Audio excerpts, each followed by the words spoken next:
Good morning class third.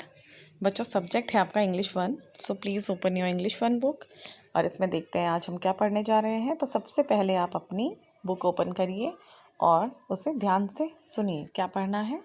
तो देखते हैं आज हम पढ़ने जा रहे हैं। आपके पास एक पोएम है द विंड, ठीक है, तो उसको ही हम पढ़ेंगे। तो सबसे पहले आप अपनी बुक ओपन करिए, ठीक है, और बुक में भी आप पेज नंबर 38 ओपन करेंगे और ध्यान से सुनेंगे क्या आपको पढ़ाया जा रहा है, ठीक है।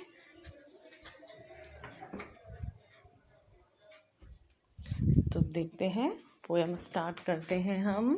द विंड, विंड सबको पता है, WIND विंड किसे कहते हैं।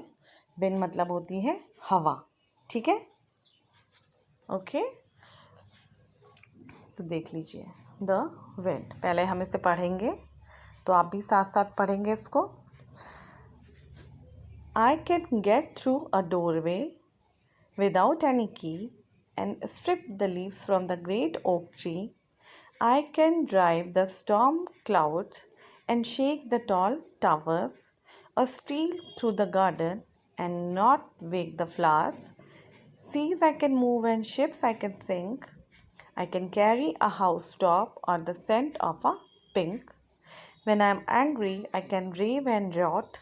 And when I'm spent, I lie quite as quiet. तो ये स्टोरी है एक विंड की, हवा, तूफान, ठीक है। तो उसके बारे में ही हम पढ़ रहे हैं इसमें। तो देखिए अब इसको समझते हैं हम। I can get through a doorway without any key। जब तूफ़ान आता है, तो तूफ़ान जब आता है, हवा चलती है तेज़ से, तो क्या होता है, हवाएं अपने आप दरवाजे से अंदर आ जाती हैं। उन्हें किसी की ज़रूरत नहीं होती, मतलब किसी चाबी से दरवाज़ा खोलने की ज़रूरत नहीं पड़ती है हवाओं को। जब तेज़ तूफ़ान हवाएं चलती हैं तो अपने आप से क्या होती हैं, हवाएं दरवाजे से अंदर आ जाती हैं। विदाउट एनी की मतलब किसी भी चाबी की उनको ज़रूरत नहीं होती है कि दरवाज़ा बंद है तो दरवाज़ा खोलेंगे फिर हवाएं अंदर आएंगी, नहीं। जब तूफ़ान हवा चलती है तो वो अपने आप से ही दरवाजे से अंदर आ जाती हैं, ठीक है। थर्ड लाइन है and strip the leaves from the great oak tree. और जब हवाएं चलती हैं तो क्या करती हैं, जो बड़ा ओक का पेड़ होता है, ओक ट्री होता है, उसमें से क्या कर देती हैं, पत्तियों को गिरा देती हैं। बड़े बड़े पेड़ों से क्या करती हैं, पत्तियों को नीचे, स्ट्रिप द लीव्स मतलब पेड़ों से पत्तियों को झाड़ देती हैं, ठीक है। Next, I can drive the storm clouds and shake the tall towers. जो तूफ़ान होते हैं, जो बहुत तेज़ से हवाएं होती हैं, वो क्या करती हैं, बादलों में, क्लाउड्स मतलब बादल, बादलों में भी क्या ले आती हैं, स्टॉर्म, स्टॉर्म मतलब तूफ़ान, बादलों में भी तूफ़ान ले आती हैं। And shake the tall towers, और जो बड़े बड़े टावर्स होते हैं, अलग अलग चीज़ों के टावर्स लगे होते हैं, तो उनको भी क्या कर देती हैं, शेक कर देती हैं। शेक मतलब हिला देना। कई जगह आपने देखा होगा जब तेज़ तेज़ आंधी तूफ़ान आता है तो जो बड़े बड़े टावर्स होते हैं, बिजली के होते हैं, फ़ोन के होते हैं, तो वो क्या हो जाते हैं, गिर जाते हैं। तो ऐसा होता है हवा से। शेक द टॉल टावर्स, हिला देती हैं, बड़े बड़े खम्भों को भी हिला देती हैं।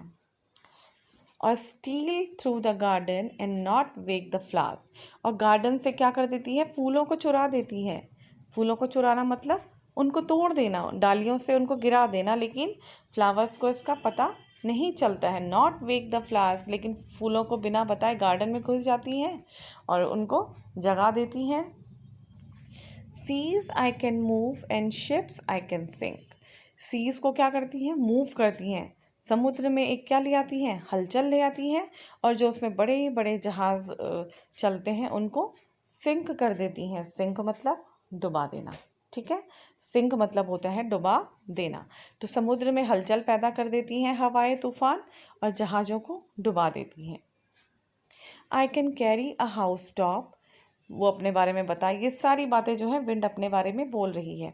I can carry a house top मतलब कई जगह जब आंधी तूफान आते हैं तो कच्चे जो मकान होते हैं उनकी छतें उड़ जाती हैं, घर टूट जाते हैं, तो हवा यही कह रही है कि आई कैन कैरी, मैं कर सकती हूँ कैरी, अ हाउस टॉप, एक घर की छत को भी मैं कैरी कर सकती हूँ। और the scent of a pink, scent of a pink से मतलब है किसी नई परिस्थिति का जन्म, किसी नई कंडीशन को पैदा करना या किसी नई सिचुएशन को जन्म देना। तो वो कह रही है कि मैं घर की छतों को उड़ा सकती हूँ, कैरी कर सकती हूँ और किसी एक नई परिस्थिति को, नई सिचुएशन को एक मैं जन्म दे सकती हूँ। When I am angry, I can rave and riot. जब मैं नाराज़ होती हूँ, जब मुझे गुस्सा होता है तो मैं क्या करती हूँ? रेव एंड रियॉट। रेव मतलब होता है गुस्से से बोलना या फिर गुस्से से चिल्लाना। तो मैं जब नाराज़ होती हूँ तो चिल्लाने से मतलब क्या है? जब हवाएं तेज़ आंधी तूफान आता है तो उनमें एक आवाज़ होती है, साएं साएं की आवाज़ सुनते होंगे आप, बहुत तेज़ तूफान आता है। तो वो कह रही है कि जब मैं गुस्से में होती हूँ, I can rave and riot, मैं गुस्से से बोलती हूँ, पागलों की तरह चिल्लाती हूँ। ठीक है। रियॉट मतलब होता है जैसे आतंकवादी आते हैं तो दंगे होते हैं, तो रियॉट का मतलब भी वही होता है, कहीं उपद्रव मचाना, दंगा करना। तो गुस्से में वो क्या क्या करती है? गुस्से से बोलती है, जब गुस्से में होती है तो पागलों की तरह बोलती है, गुस्सा करती है, कहीं पर ये तूफान ले आती है, उपद्रव मचा देती है। And when I'm spent, I like quiet as quiet. और जब मैं अपना ये पूरा टाइम व्यतीत कर लेती हूँ, जब ये सारी ऊपर से देख रहे हैं आप, जब मेरे सारे मैं ये स्पेंड कर लेती हूँ ये पूरा टाइम ऐसे गुस्से में जो भी मैं करती हूँ, उसके बाद मैं क्या हो जाती हूँ? लाई क्वाइट एज क्वाइट, मैं शांत हो जाती हूँ। क्वाइट मतलब शांत, मैं शांत हो जाती हूँ। जब मैं अपना पूरा टाइम व्यतीत कर लेती हूँ, स्पेंड कर लेती हूँ, तो मैं शांत हो जाती हूँ। ठीक है। तो ये पोयम है बेटा आपकी। आपने इसको एक बार क्या करना है, फिर से पढ़ना है, समझना है और फिर आपने अपनी इसे कॉपी में नोट करना है। ठीक है।